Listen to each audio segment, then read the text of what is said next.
There's no way I'm starting this review in front of a lift. I am willing to bet that if you've heard of Bunclody Golf Club, then you've probably heard one of two things.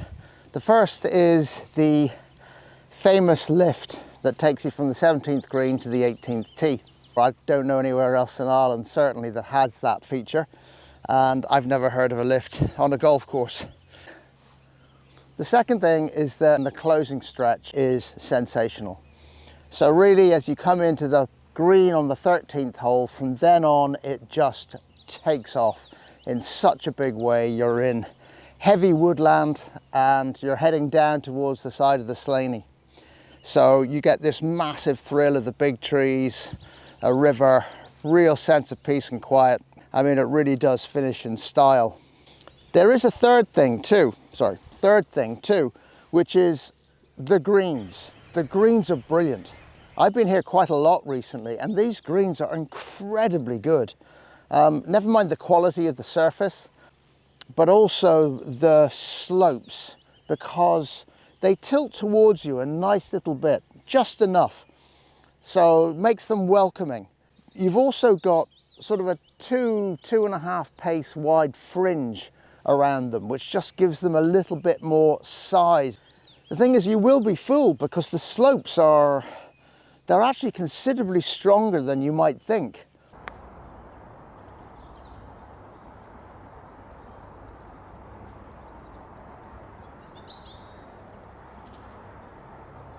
Bunclody Golf Club opened in 2009.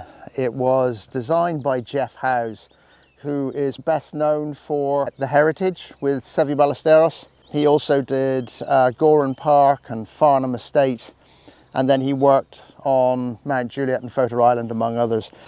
One of the great strengths of Bunclody, I mean, I consider it to be one of the forgotten parklands. It's a big course, it's got lots of confidence to it. It's got a very sort of smooth groove to the rhythm. And one of the strengths that Jeff has introduced was that there are two stretches of holes that take you down to the River Slaney.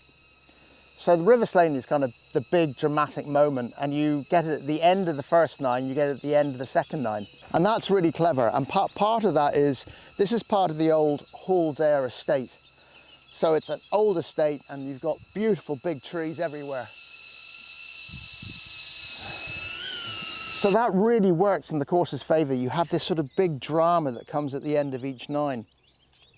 That is not to belittle the rest of the course, because with the maturity of the trees, this course is improving year on year, and the conditioning and the work they put into it has been changing the course too.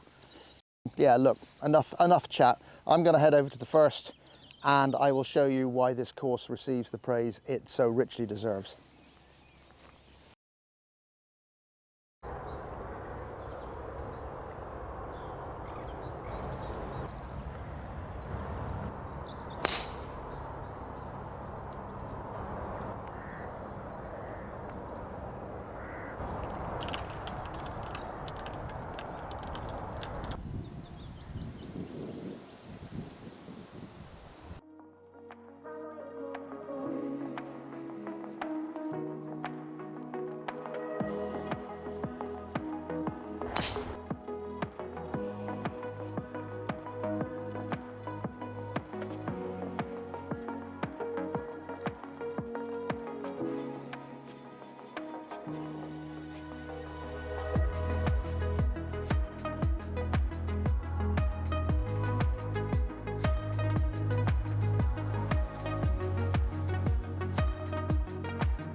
One of the things to say about Bunclody is that it's a big parkland course. It's got big attitude, it's got big ambitions. You really feel it when you play here, that it's got, you know, it's a big muscular place in a beautiful setting. And a lot of people don't really know about it or tend to talk about it as a hidden gem. It is bigger than that. Part of the problem was that the course here opened in 2009. The financial crash happened in 2008. People couldn't afford to play golf. And to that list you can add Macreddin, which was 2008. You can add Loch Earn, which was 2008. And then to an extent Moy Valley and New Forest, which were 2006. But the same sort of scale in terms of golf courses. Loch Earn would be the biggest, but all those other four were big courses with big ambitions, and they just got crushed. And it's a real shame to see that, because places like this are glorious to play.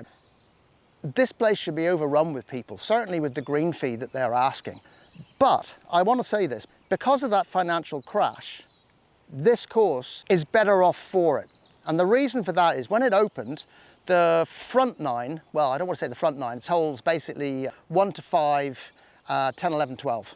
So those are on sort of like a much more open section of the course, a flatter sort of gentle hillside. And they planted all these trees. So when it opened in 2009, the trees were, you know, very young, and you could see lots and lots of the course, and it wasn't very interesting. So here are a couple of photographs from back when, in 2009, the first time I visited, and what it looks like now. So you can see just how much the mature trees have made a difference to the look of the holes and that entire front section.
That look kind of good?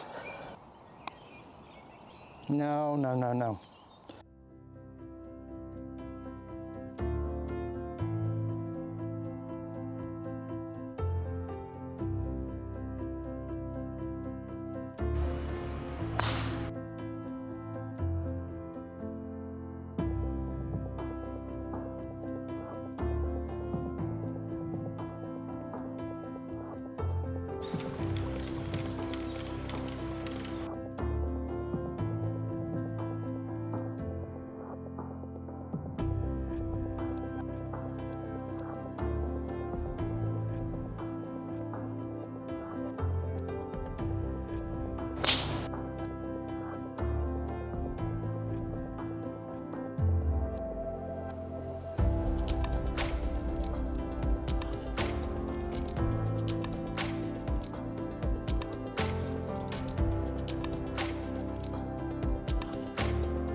Doesn't that look like a little bit of heaven down there?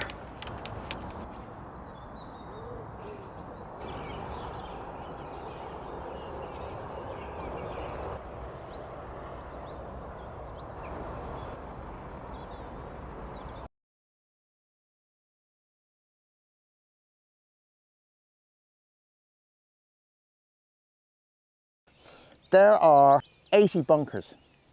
Used to be 99, but they're down to around 80-ish now. And they are big starfish-shaped bunkers. You can't miss them. They're very attractive. You look at something like the 18th, it's beside the green, it's beautiful, and some of the bunkering, the first, you get that big drama on the inside of the dogleg. But it's particularly dominant around the greens. But on fairways, they are only on one side. So, you know, if you see them, you know you're going to be safe on the other. There's one exception, which is the fourth. So the fourth has bunkering on both sides and quite a lot of it. But elsewhere, if you see a bunker on the left, you know that you're safe to play to the right. There are no hidden bunkers. There's nothing like that. The course is generous enough, it's wide enough. But which tee do you choose? From the whites, it's 6,697 yards.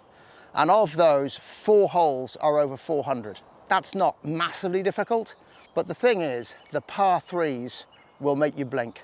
They actually go from longest to shortest as you go through your round. So there isn't a short par 3. This is the 15th. It's par 4. I just think this is one of the most beautiful holes. The oak tree in the middle of the fairway is just an added bonus. There's a stream that weaves across in front of the green and winds up on the left-hand side. It's got that slightly claustrophobic element as well. And from here, from the whites, it's 407. From back where you are, that's the back black tees. That's 453 yards.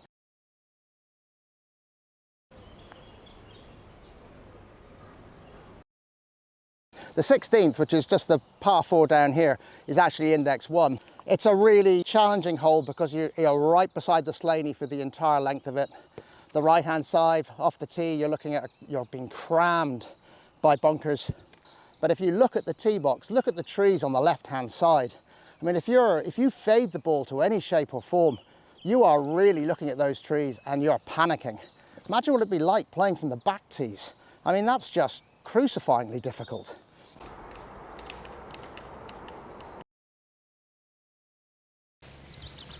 Other courses in the area, well, you have the mighty Carlow Golf Club, designed by Tom Simpson, Molly Gourlay, and I mean it's one of the best inland courses in Ireland. Not far from there you have Mount Wolseley, which is this sort of a big resort course designed by Christy O'Connor Jr.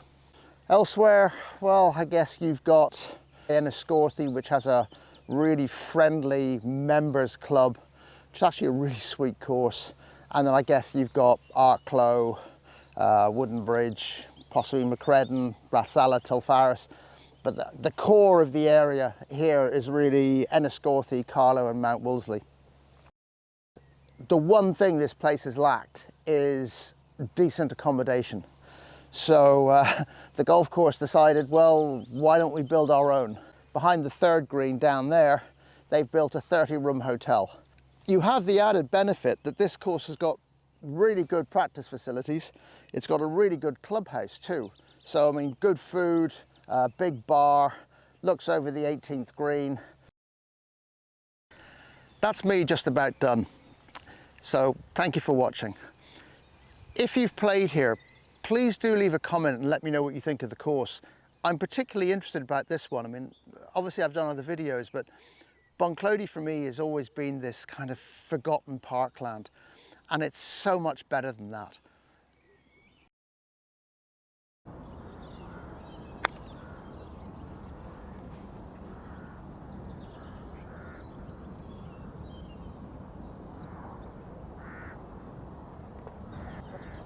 Oh man, that's hilarious.